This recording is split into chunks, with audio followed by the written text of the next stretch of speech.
What's up, my podcast listeners and YouTube subscribers, watchers, viewers, whatever you want to call yourself.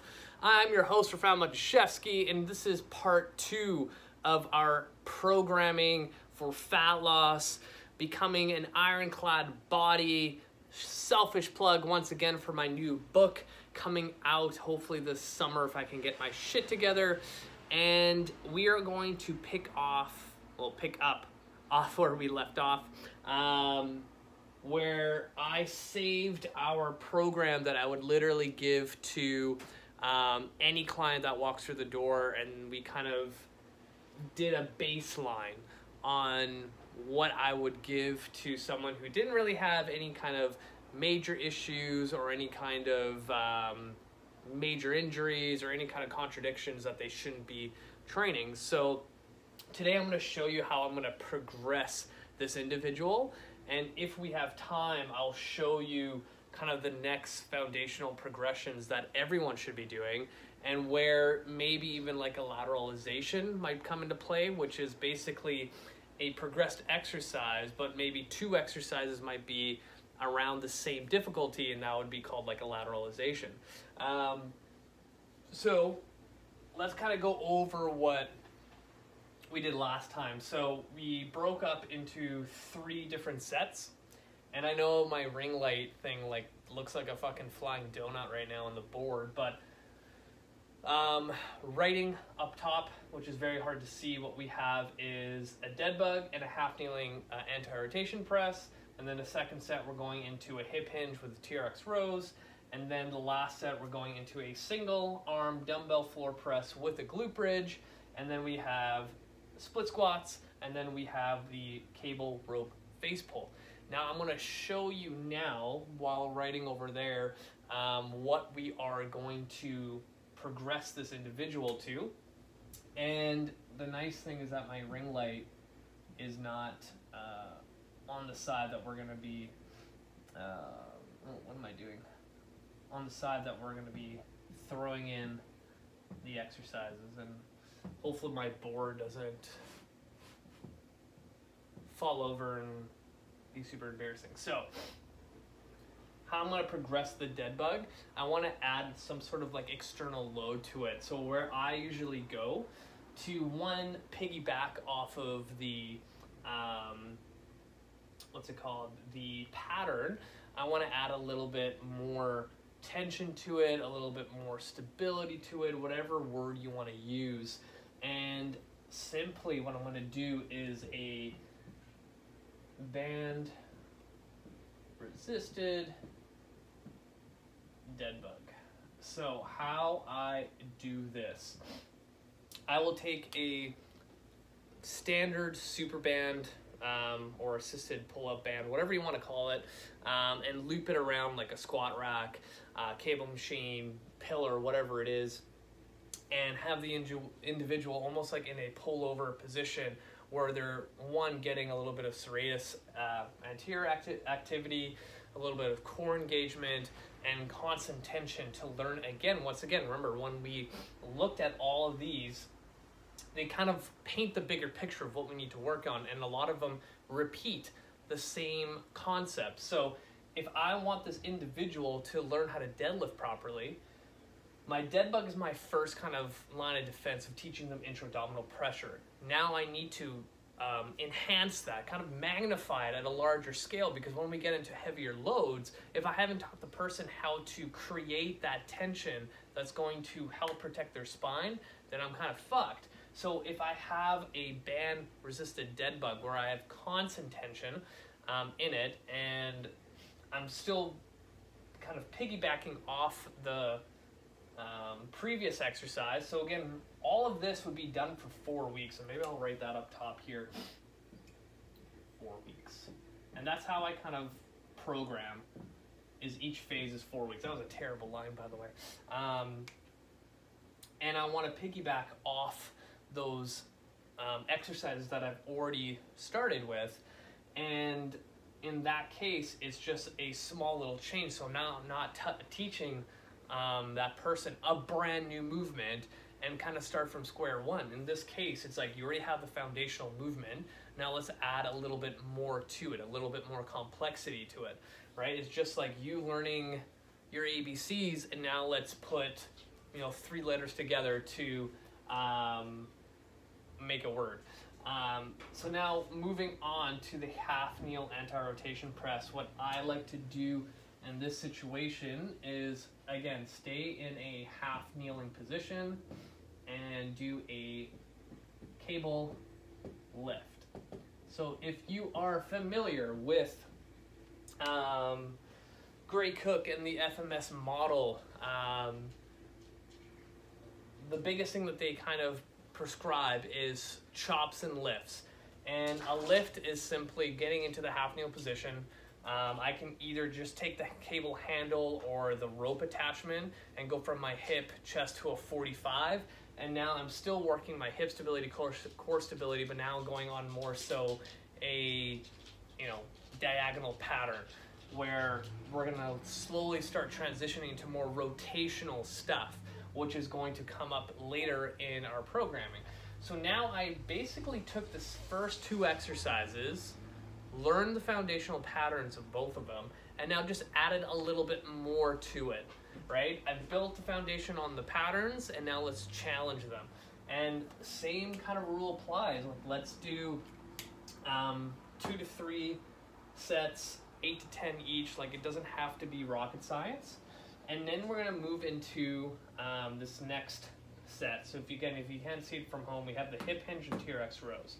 So what I like to do here is now get into a dumbbell sumo deadlift. And let me tell you why. So if I had somebody brand new to exercise, or a low back patient, or someone who has no idea what the difference between a squat and deadlift is, I am going to take the 4 weeks that we spent learning how to literally push your hips back and learn that I am not squatting, I'm going to be hinging, I'm using my hips, to now loading that pattern. And the big thing too is, like, you don't have to do it in the sumo stance. I just prefer to, because I find that people pick that hinge pattern a little bit easier than going into conventional deadlift, where I just place the dumbbell between the feet and their toes are straight, their feet are like shoulder width apart, hip width apart, whatever it is, and they kind of almost fall into almost like a Romanian deadlift pattern. But I just find that the sumo stance makes it a lot easier for them to find that hinge. They feel it a little bit more. And most people that are training nowadays, especially now that we're sitting at home all day on Zoom calls, those hip flexors and just hip muscles in general are super, super, super tight. So getting into a traditional deadlift position is going to kind of not get you the result you want, and I find a lot of people end up extending not through their hips when they come up through the deadlift, they kind of extend through their lumbar spine, which we don't want. So that's why I kind of go with the sumo deadlift instead. What I also do, depending on the person, it doesn't have to be from the floor. If someone had some real mobility restrictions, that's when we can place like a yoga block underneath the dumbbell, and to kind of visualize a little bit more, I would have the dumbbell upright. And if you think of traditional dumbbells, they're pretty lengthy this way. So now I don't traditionally need to always elevate the deadlift, and that's a whole nother episode I can get into if you should be deadlifting off the floor or not.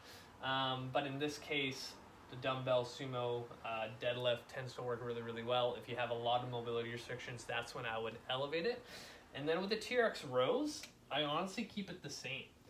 And the reason behind that is usually when someone starts off, they're kind of at like a 45-degree angle, and they're not going that low because they're still learning how to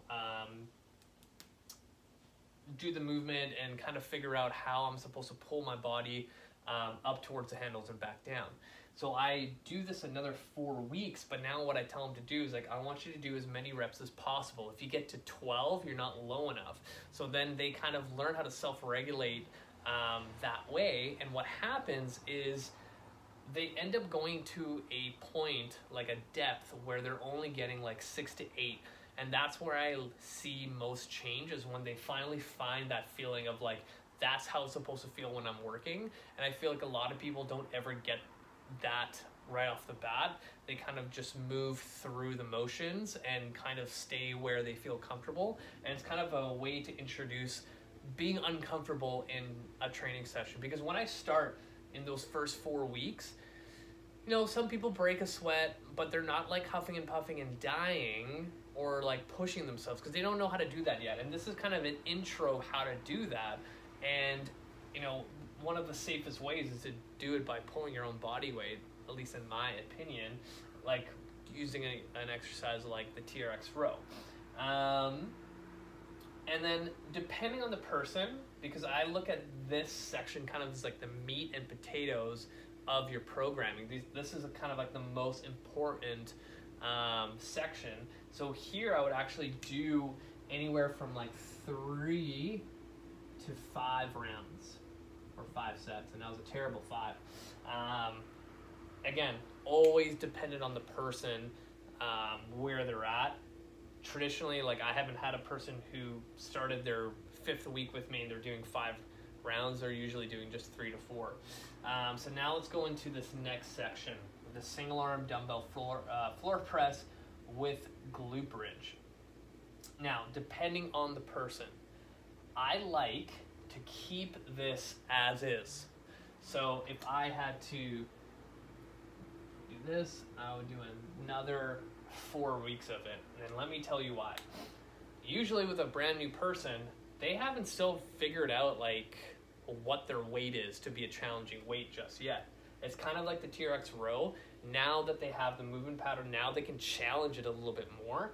Because with the single arm dumbbell floor press, when I get someone new, say it's a female, like, they are kind of in the range of like using a 10-pound dumbbell to a 20-pound dumbbell. And then if I have a dude, they're anywhere from like 30 to 40 pounds, and they still haven't like reached that like maybe 70 to 80% of what they can actually do. So I like to keep it as is. Or say they are progressing nicely, everything's falling in line, they're pushing weight already. This is where I'll go into a single leg glute bridge to make it a little bit more challenging. But if not, it's fine to just keep it the same and just go up in weight a little bit more. Now, from split squats, where I like to go to is reverse lunges. The reason why is now that we have a basic foundational pattern of the split squat, and we know how to utilize the muscles involved in that lunge position, now let's add locomotion, right? The reason why I never start reverse lunges off the bat is that most people don't know how to coordinate that movement without other stuff kind of influencing it. And I love to focus on the real basics, getting really good at them, and then adding a layer of instability like a reverse lunge, because at one point, you know, you're on 2 feet and that one leg needs to go back to lunge, and he needs to stabilize on the toe, come back down, and then come back up without kind of falling all over the place. And I can't remember if I said anything about how I would load it. So again, with split squats, say it's a brand new person, never set foot in the gym, we could be just doing body weight. If it's a person that can handle their own body weight, then I can give them 2 dumbbells by their side, or a goblet position, whatever they prefer. Same thing with the reverse lunges when I get there. Now, the rope face pull. What I like to do here, I like to do some sort of single arm row. And let me tell you why. We are designed to press, pull, walk, run with one leg and one arm at a time. The moment that we start crawling, we're going opposite arm, opposite leg. If you look at research of, you know, strengthening one limb over the other, there's that carryover effect. So I want to now influence that benefit of doing unilateral training, because our bodies thrive off of that, compared to using two at the same time. So with the rope face pull in the beginning, I have higher payoff getting people, learning how to activate those rhomboids, mid traps, low traps, whatever postural muscles there are, compared to starting off with a single arm row where they're probably more dominant with like doing that pattern of shrugging and then rowing, whereas with the rope face pull, they're literally thinking of setting those traps down while pulling.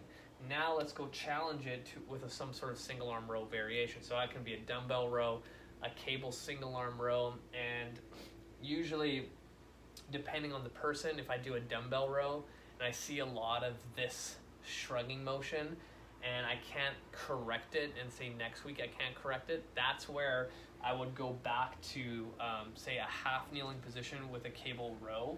I think that would work really, really well. And that's essentially how I would progress the first 4 weeks to another 4-week phase where we built a solid foundation. And at this point, this is where I see a lot of people progress very, very nicely. Now, let's just say if I was a person that's been training with me for a year and they've, did everything, every single progression, how would this look if I had someone quite fit, they're injury-free, no issues whatsoever? How would I program for someone a little bit more advanced? And I think that's what a lot of people want to see, is how I could take this most basic program and scale it. So the interesting thing is I can literally have, so I'm going to erase all this, someone brand new to exercise, that's never set foot in the gym, and then have someone that is, actually I'm just going to erase that, that is a little bit more advanced, and they can follow the same template. And this is what I learned early on in my career, and I'm going to make this into, say, 1 year. So say someone's training with me for a year and I have an advanced program for them. So say I have someone brand new, and actually, sorry, when I was a coach, when I first started, I learned this whole concept of progressions and regressions to a point where I could create a template of someone who is the most athletic person and basically dumb it down, not dumb it down, but regress it to a point where a brand new person can follow the same template and still get the benefit out of it. So say this person that is advanced is going to follow the exact same template. So with the dead bug, what I would do is a cable pull over dead bug. For those who don't know, imagine a cable machine behind me. I take the rope attachment, bring it in front. Every time I extend my leg into a dead bug, I go into a pullover, and then as I drive my knee, I drive the arms forward, which is a very challenging exercise. Now we get to the half kneeling anti-rotation press. This is where I would do a standing AR anti-rotation press with front raise. So now I go from a half kneeling position to a standing position, because by that time I have the necessary prerequisites to get there, and I'm adding a front raise. So if you think of a Fatloss press, and now I'm bringing it up, I have a lot more of this stuff activating in order for me not to collapse over. So I'm not only focusing on fighting rotation, as I'm getting up to here, I'm also fighting anti-lateral flexion, which makes it a two punch really, really quick to the face if you don't stabilize. So now I took a really simple concept and made it very difficult for someone to get challenged. Now, let's go into our next section where, how are we on time? we're good. The hip hinge, nice and simple. Let's go barbell deadlift, right? Very, very, very simple. TRX rows. Let's go an eccentric TRX inverted row. Sorry for all the abbreviations. So the barbell deadlift, I can do like say 3 to 5 reps. The eccentric TRX inverted row. Having your heels say on a 18-inch box or a bench, and then having the tempo of the exercise where I'm pulling nice and quick up to the top, and I'm slowly lowering myself for like 4 Mississippis all the way to full extension, and then again drive up. And again, I would do as many reps as possible. Those two together are going to light people up pretty quickly.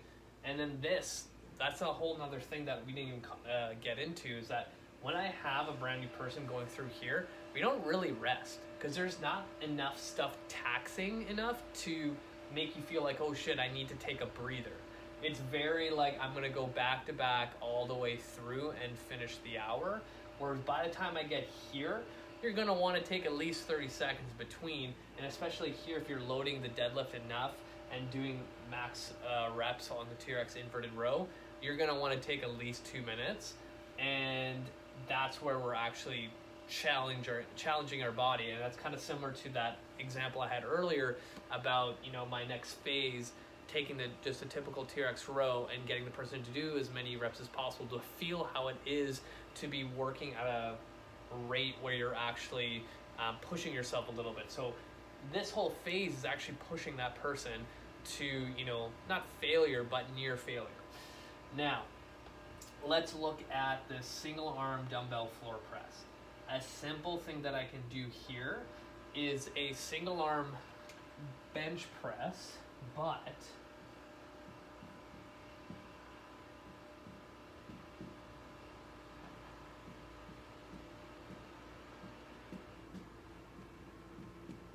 terrible writing because it's too far off to the side, but I like getting into a single arm glute bridge dumbbell press.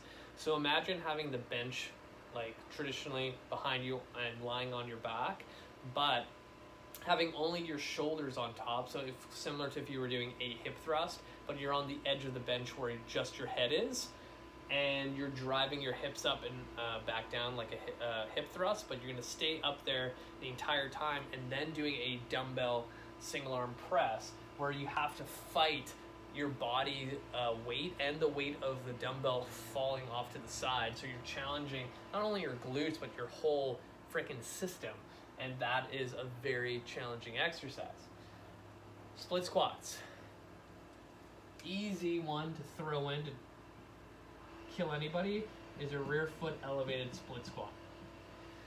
For those who don't know, Bulgarian split squats are traditionally known as it, but a rear foot elevated split squat. Again, not a complicated exercise like you being on a fucking Bosu ball and like lights being turned off and on while someone throws firecrackers at you. But you can load it quite easily to make it challenging. Now, the rope face pull. This is where I would maybe do a cable side plank row. Sorry for the terrible writing, but side plank, cable machine in front, doing a single arm row. So I'm getting that rowing pattern. I'm also throwing an extra exercise in there as a side plank to have a more well-rounded workout that targets the full body and hits every single thing that we need to progress and challenge as we get stronger. So I literally took the most simplest program and followed the same template for someone who's advanced. These two people would not know that doing that workout at the same time, but in my head and in my mind, I'm like, they're doing the same program, right? And this is the beauty of programming for people, and makes it so much easier for any new coach out there trying to create programs for their clients, and rather than sitting there like, okay, I need to come up with something new, I need to think of this, and this, rather than having just a template and just copying it, and then, okay, my person can't press overhead, I'm going to take this out instead. My person has a bad big right toe, I'm going to take out split squats and give them rear foot elevated split squats because it's going to be flat on the bench. Like things like that. It's very plug and play, and it saves you quite a bit of headache down the road. And this is where, you know, I find that people see the best results. And like I said in my first video, I stole my programming from Results Fitness because they are one of the best gyms in the world when it comes to training general population. And I followed this for like the last 8 years of my career. I've not seen anyone get injured. I've not seen anyone, you know, say like the program was too easy. I have not heard any kind of complaints. People are just like, wow, like it looks really simple on paper, and like literally if you look at it, this is like, you're like, oh, this doesn't look hard.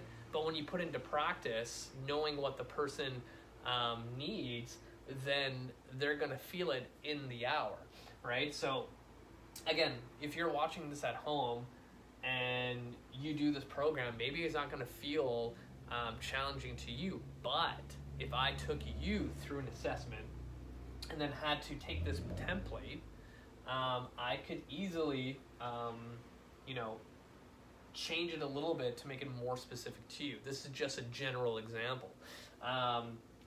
You know, I know a couple questions I'm going to get really soon is, why do you do 2 exercises here, 2 here, and 3 here? Why can't you do it any different? You can.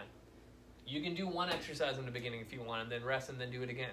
You can do fucking 5 exercises in the second section and just do 2 at the end. It doesn't matter, right? But I categorize this in the beginning to make it simple. You know, sometimes with my more experienced clients, I will do 3 exercises of 3 sets, but maybe do some sort of conditioning where the 3 exercises at top are, you know, a goblet squat, a TRX row, and push-ups, and they do 3 reps of each one for 5 minutes straight and see how many rounds you can get in. Rest for 3 minutes, repeat it 1 more time, and then move on to the next one, right? There's so many different ways of how to program, and there's no like right or wrong. But what I will say is the moment you learn the rules of programming, and there's so many good books out there and resources online of like where programming started, how it benefits, and it literally, there's so much research on it. Follow that path first, and then that's when you can start breaking rules of anything else that you've learned. But that's essentially how I do it. That's where I see the most success. I see people, you know, having more days in the gym, less, you know, days where they're just like, oh, I need to take a few days off because I've been really, really sore, or my leg hurts, or some weird stuff like that. But hopefully that was helpful. I want to thank you guys for listening and watching. For those who are listening, 100% hit the show notes and see if you can find the time to watch this video. I want to thank so many of you guys who have been watching my videos, because now I'm getting more views on my YouTube channel than my actual podcast, which is pretty interesting. You guys are amazing. Thank you for the support. Hit your show notes, add me on Facebook, add me on Instagram, give me a 5-star review on iTunes, Spotify, or anywhere else you listen. I was going to say watch. Listen to your podcasts, and we can continue sharing the wealth of knowledge that I give week after week. Thank you, thank you, thank you. Until next time, you guys.